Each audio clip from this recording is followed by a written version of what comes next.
here we go. Herb, are you ready for your 10 questions? I'm ready, Jeff. Bring them on. I appreciate that. All right, here we go. Question number 1, the most serious question I will ask you today. If you had to choose between the two, what would you pick? Batman's utility belt or a fanny pack?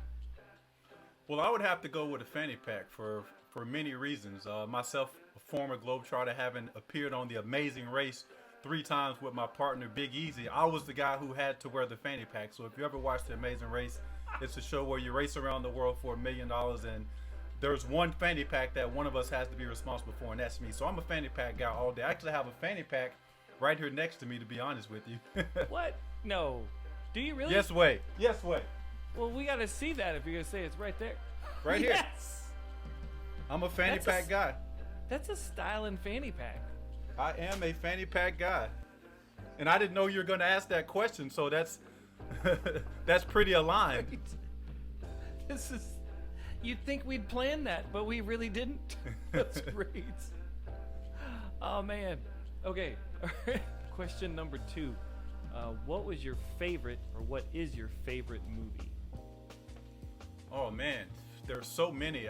When asked this question as a, I'd say, mid-20s, I would always say it was The Color Purple. The Color Purple with Whoopi Goldberg and Oprah Winfrey back in the day. I don't know, for some reason, I don't know if it became my favorite movie because of the lessons that were in it, or if they just kept showing it over and over again, but it definitely became one of my favorite movies as a young person. I still enjoy it to this day. I've watched it a few times. Nice. Well, sticking to the theme of favorites, what was your favorite quote? My favorite quote is one of my own. I've always practiced patience and kindness. So my favorite quote is patience and kindness, along with do unto others as you would have them do unto you. Except I decided to one-up that and say, treat others even better than you can expect to be treated. Man, that's great.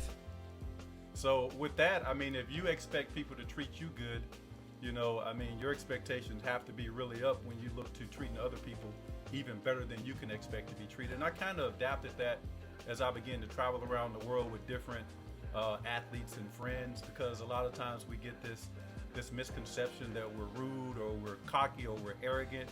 So I would always try to surprise people and give them a response or something, a different type of treatment that was even better than they could have imagined. See, this is why we get along so well. It's not just the haircut. It's not just the haircut. It's good. All right, so here we go. Question number 3 is what... No, that was number 3. No, here, question 4. What is the best advice you have ever received? Oh, man. The best advice that I had ever received probably was from my high school basketball coach.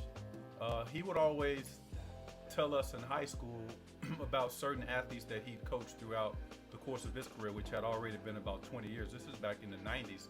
And he talked about how there were so many good athletes in different sports that came through over the years, but they didn't take care of their things in the classroom academically. So some of those same guys that he talked about were some of the same guys I would see around our hometown, just hanging out doing nothing. So basically he instilled in me that you don't have to be the best athlete, but if you can separate yourself by making good grades and being a good person, you'll have people that will step up for you and speak up for you and allow you to launch yourself into the places that you want to be in life. And for me, that was really, really important because it allowed me to work on my athletics as far as basketball, football, but it also encouraged me to work even harder on the classroom things. So the guys that I competed with and played with and grew up with, we not only competed on sports, we competed in the classroom, and this helped me become president of my class. I graduated with honors. Fortunately, I was able to get a basketball scholarship, but if that hadn't happened, I still had grades that were good enough to get me to college, which would, eventually lead me into some of the goals that I had. But I was able to get a basketball scholarship and still, be able to thrive and be able to get a great education and do things that some of those other guys that he mentioned were not able to accomplish.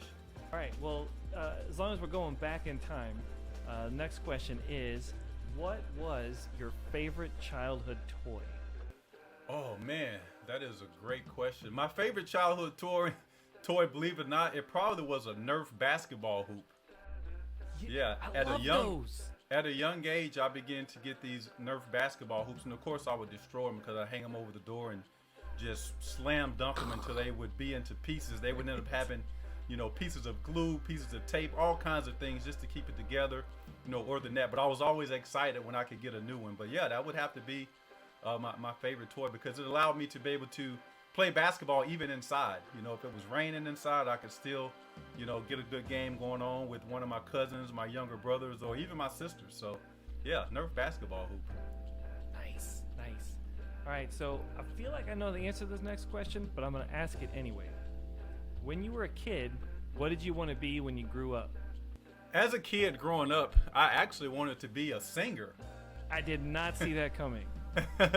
One of my childhood idols, I was a real big Michael Jackson fan. I was a real big Prince fan. So growing up, I was like, man, I'm going to be Michael Jackson. I'm going to be Prince when I grow up. But I actually, to shift that into another dimension, once I got into about 7th to 8th grade is when I decided I wanted to be a professional athlete. And that's when I began to, look up to guys. Back in that time, it was Ken Griffey Jr., Walter Payton. Those were the guys who were the big stars. Michael Jordan, of course, Scottie Pippen, who was from my hometown. So that shifted from singing and dancing, because my voice didn't turn out to be so great, but my athletic ability began to improve. So, of course, I eventually wanted to become a professional athlete. Man, all right, here we go. Question number 7. What brings you joy? What brings me joy is seeing other people happy. Really seeing the people close to me happy, but just seeing other people happy. That was one of the blessings of having an opportunity to travel to so many different countries while playing basketball. Just being able to bring joy to people who couldn't even necessarily speak the same language as you, to people who come from different lands, different religions, different racial backgrounds, but to be able to see the joy that a basketball or 2 hours of entertaining run up and down the court could bring to people, it's something that's always been dear to my heart and is still with me today. And that's what brings me joy, seeing other people happy, seeing this world happy, and hoping that this world will become a better place. And as I say, it's actually becoming a better place right now. We're actually in the act of making it better for future generations. Well, then let's turn the page and ask, what brings you dread? What brings me dread? Negativity. Selfishness, people taking advantage of people. Those are the things that really hurt my heart. To see people doing things that aren't positive for different types of gains. Putting false information out there. These are the things that bring me negativity, that make me feel down. But I try not to dwell too much into that. If we wanted to even go to a deeper layer as far as watching the news, early on in the pandemic, I was watching everything, just getting down in the dumps, and I finally realized that I needed to take some of this out of my life, because although it was informational, it was not really serving me well. So I began to limit these things to only a certain amount of time, a couple minutes a day, and then I would go into positivity, things that were encouraging, uplifting, comedy, things that make me laugh, things that make me happy, things that weren't existing 6 months before that or a year ago. I'm able to reflect back and realize, okay, 1 year ago, this is what I was doing and this is how I was feeling. So why am I going to focus so much on that? So I just try to, focus on the things that bring me joy and try to bring those things into the lives of the people who are near and dear to my heart. I love that you can clearly articulate what brings you dread, and that you've taken steps to put up some healthy boundaries, so that it doesn't knock you off your game and keep moving forward. That's huge. Absolutely, Jeff. Yeah. Here we go. We are on the home stretch. Last 2 questions, question 9 and 10. Here we Let's go. roll with it. Question 9. What is something that you want to accomplish but cannot do on your own? What is something I want to accomplish that I can't do on my own? Well, I would like to produce some movies. I'd like to produce game shows. I'd like to produce documentaries. And of course, I can't do these things on my own. First of all, because I don't have necessarily the experience or the equipment, but I've had the experiences on so many different television shows, game shows, morning shows, not only in the United States, but around the world. And I've seen, what works, what people are into. And these are the things that I think that from my experiences of being on so many shows and entertaining so many people around the world on the basketball court, these are the gifts that were given to me, and these are the gifts that I get to give back to the world. That's good. Okay, here it is. Question number 10. Last question. Final shot. what do you want people to say about you after you're gone? This is a good question. This is a question I've been asked before. And this is what I would like for people to say about me after I'm gone. I'd like for them to say that although he may be gone, his work is still not done.